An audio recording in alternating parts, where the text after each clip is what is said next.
subscribe to the channel. Thanks for watching. Thanks. What's up, YouTube? Gonna pop the collar here real quick, look fresh. All right, we're back with the Corolla slash Prizm, and I'm just gonna walk you through how to properly drain and refill your transmission fluid or transaxle fluid. I've already done the job, so everything is nice and fresh. I'll show you everything underneath and some things from the repair manual. In these cars, these older Toyotas, Camrys, Corollas, Prizm, there is a separate differential fluid drain and refill procedure that you should also do as part of your maintenance. It's in a separate contained area and it has its own drain and fill ports. So I'm gonna do a video on that right after I do this one. They both should be posted, so go to my channel and check out the playlist for the Corolla Prizm, and the differential drain and refill will be in that playlist. I recommend doing these both at the same time because they take the same fluid. Everything's linked down below to the proper fluid and some tools that you may need for these jobs. Do them both at the same time, just bang out both the transmission and the differential fluid at the same time. That's my recommendation. All right, so let's get started. First things first, you want to find out what your transmission fluid level is already to get your baseline. So here's the dipstick, right? The manuals recommend getting the vehicle up to operating temperature. They recommend about 10 to 15 miles of normal driving. Run some errands, make sure it's not super hot outside or you're not obviously towing or doing any of that jazz. So just do some normal driving, get it up to temperature, and take a couple readings on your transmission dipstick. Ideally, you should be very close or in the hot range on the stick. There's the cool and the hot range. So to check the fluid, do some driving, warm it up, and then put the car on level ground. The car is running, and you're gonna cycle through every selection on the gear selector. And you're gonna wait 3 seconds in between those. That's what the manual says, and I believe that's what the owner's manual says that came with the car that's in the glove box.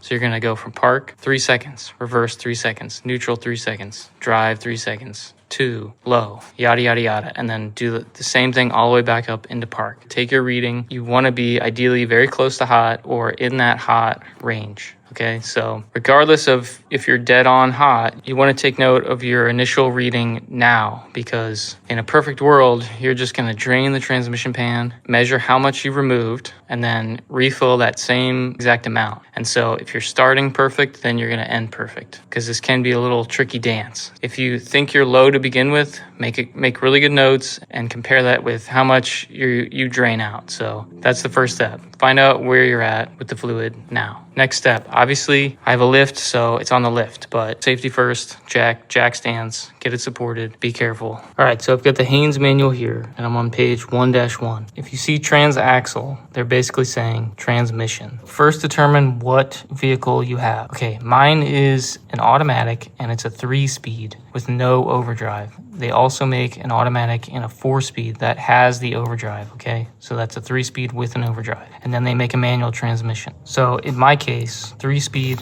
the drain and refill should be 2.6 quarts. And then again, check out my other video for the differential fluid. I'll tell you right now that my drain and refill was 2,000 milliliters or approximately 2.1 US quarts. I'm going to take it out for a few drives and keep rechecking the level to see if I need to add a little bit to get to that 2.6 quarts. There's an asterisk here. All capacity is approximate. Add as necessary to bring up to appropriate level. So this is a good starting point to compare with how much you drain, and then know that you might need to do a little dance at the end and keep rechecking in the future to really dial in the perfect level. It's better to have it a little underfilled, in my opinion, than overfilled. Not that either one's really going to cause you issues unless you're way under or way over. It's just that it's easier to add than to, take the drain bolt out and remove. So I would definitely start, assume at least 2 quarts. Real quick, while I'm in the manual,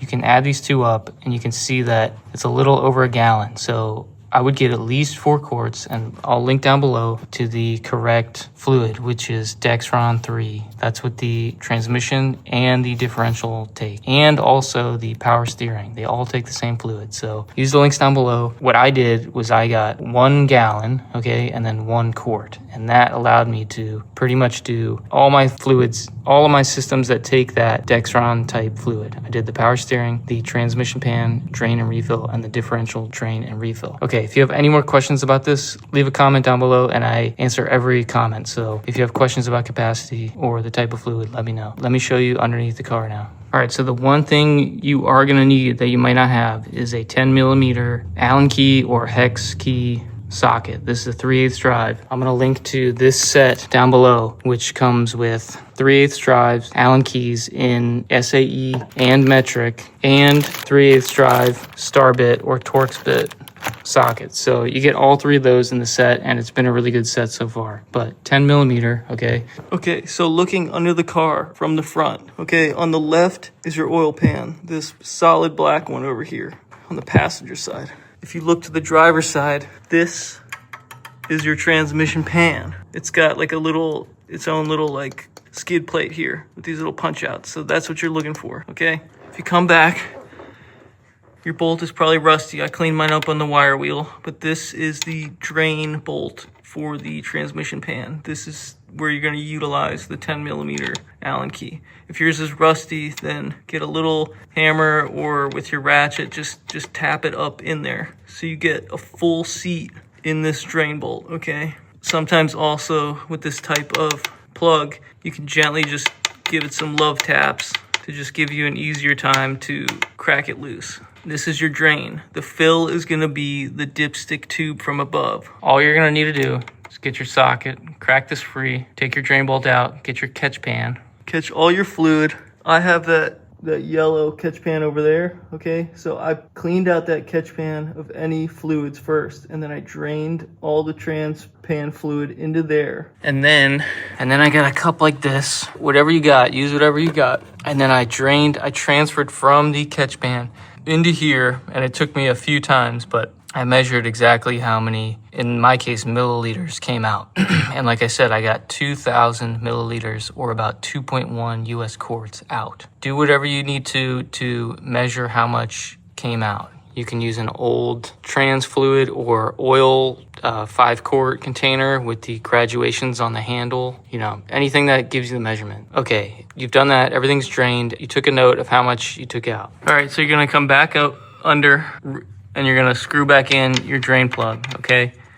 Now, you're gonna get a torque wrench. For some reason, it doesn't list the torque spec for the drain bolts for the differential and the trans pan drain bolt. It just has the torque spec for the pan bolts. I pretty much just went by feel. I have there's probably about 35 foot-pounds on them right now. I just got them nice and snug by hand and just a little, you know, give them a little more. Just get them good and snug is my recommendation. I couldn't find a good spec online, so if anybody knows the exact spec, chime in. I was seeing like 13 foot-pounds, but that just felt too low. So I don't know. Don't quote me on it. I did reuse the crush washers on mine, and I haven't had any issues so far. I cleaned them up on the wire wheel, and I just barely just touched the aluminum washers just a little bit on the wire wheel, just barely feathered them on the wire wheel just to clean up the surface a little bit. Brake clean, you know, all around the surfaces, and then just got them good and snug. I haven't had any leaks. So we're gonna fill now.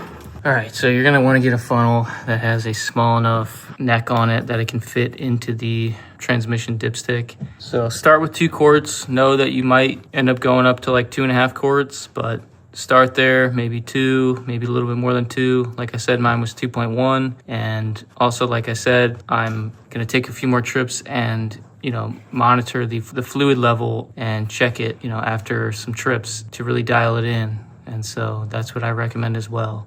There was definitely some fluid like in the pan and in the filter, you know, because we're not dropping the pan and doing the filter. So I hope that helps. Right now I'm gonna shoot the video for the differential. Check that video and just bang them out at the same time. Subscribe to the channel, it would mean a lot to me. Thanks for watching and good luck with the job. Be safe, thanks.